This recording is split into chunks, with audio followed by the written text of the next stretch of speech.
मिर्जा मोहम्मद सिराजुद्दौला का जन्म 1733 में बंगाल के मुर्शिदाबाद में एक कुलीन मुगल परिवार में हुआ था।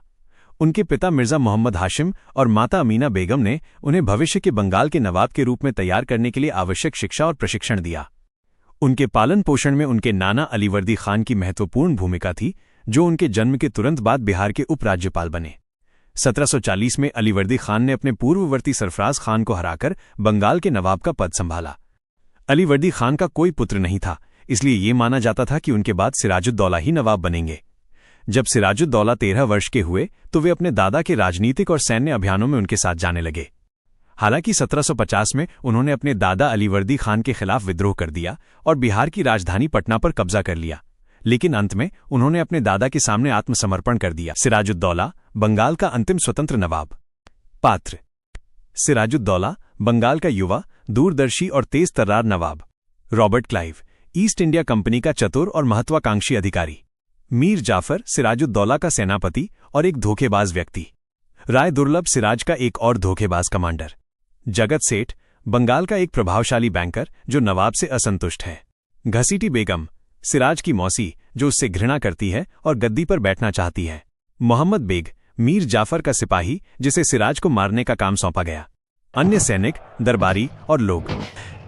दृश्य 1: दरबार में तनाव। स्थान: मुर्शिदाबाद का भव्य दरबार। समय: दोपहर का समय। दरबार में सन्नाटा है। नवाब सिराजुद्दौला अपनी गद्दी पर बैठे हैं। उनके सामने मीर जाफर, राय दुर्लभ, जगत सेठ और अन्य दरबारी खड़े हैं।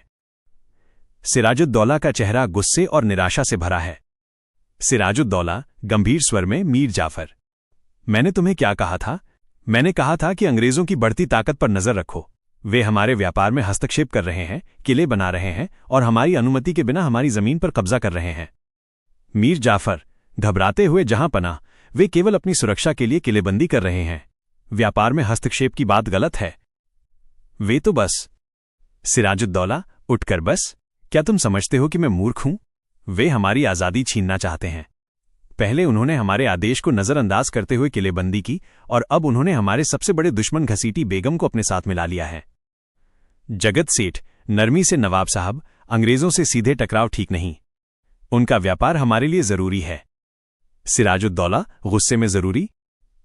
जब वे हमारी संप्रभुता को ही खत्म कर देंगे तो किस बात का व्यापार?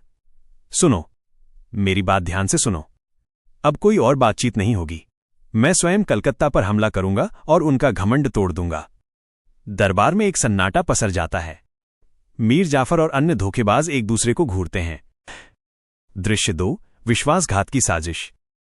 स्थान: मीर जाफर का निजी कक्ष। समय: रात का समय। कमरे में मीर जाफर, जगत सेठ, घसीटी बेगम और रॉबर्ट क्लाइव बैठे हैं। वे एक गुप्त योजना बना रहे हैं। क्लाइव मुस्कुराते हुए: नवाब ने अपने अंत की शुरुआत कर दी है। कलकत्ता पर हमला करके उसने हमें एक बहाना दे दिया है। घसीटी बेगम ठंडे स्वर में: सिराज को खत्म करना जरूरी है। मैं उस अयोग्य लड़के को बंगाल का नवाब नहीं मानती। मीर जाफर घबराते हुए: लेकिन क्लाइव, क्या तुम्हारी सेना हमारी सेना का मुकाबला कर पाएगी? उसकी सेना बहुत बड़ी है। क्लाइव शांत भाव से: युद्ध सेना की संख्या से नहीं बल्कि रणनीति और विश्वासघात से जीते जाते हैं मेरे दोस्त। तुम्हारा काम सिर्फ इतना है कि तुम युद्ध के मैदान में अपनी सेना को निष्क्रिय रखना। जब सही समय आएगा तुम मैदान छोड़कर चले जाना। बाकी का काम हमारी तोपें कर लेंगी। जगत सेठ: और मेरे पैसों का क्या? क्लाइव हंसते हुए: जगत सेठ, तुम्हारी तिजोरी और भी भर जाएगी। बंगाल का पूरा राजस्व तुम्हारा होगा और बदले में तुम्हें केवल हमारे प्रति वफादार रहना होगा। वे सब हाथ मिलाते हैं। एक काली छाया कमरे पर छा जाती है। दृश्य 3: प्लासी का युद्ध। स्थान: प्लासी का मैदान। समय: 23 जून 1757 सुबह का समय। प्लासी के मैदान में नवाब सिराजुद्दौला की विशाल सेना खड़ी है। एक तरफ अंग्रेज रॉबर्ट क्लाइव के नेतृत्व में छोटी सी सेना लेकर खड़े हैं। आकाश में बादल छाए हुए हैं। सिराजुद्दौला अपने सेनापति मीर मदन से: मीर मदन, दुश्मन की सेना छोटी है, एक ही हमले में उन्हें खत्म कर दो। मीर मदन उत्साह से: जो आज्ञा, जहां पनाह। हम उन्हें दिखा देंगे कि बंगाल के शेर कितने शक्तिशाली हैं। मीर मदन अपनी सेना के साथ आगे बढ़ते हैं और अंग्रेजों पर हमला करते हैं। भीषण लड़ाई शुरू होती है। नवाब की सेना भारी पड़ रही है। तभी अचानक तेज बारिश शुरू हो जाती है। अंग्रेज अपनी तोपों को तिरपाल से ढक देते हैं, लेकिन नवाब की सेना ऐसा नहीं कर पाती।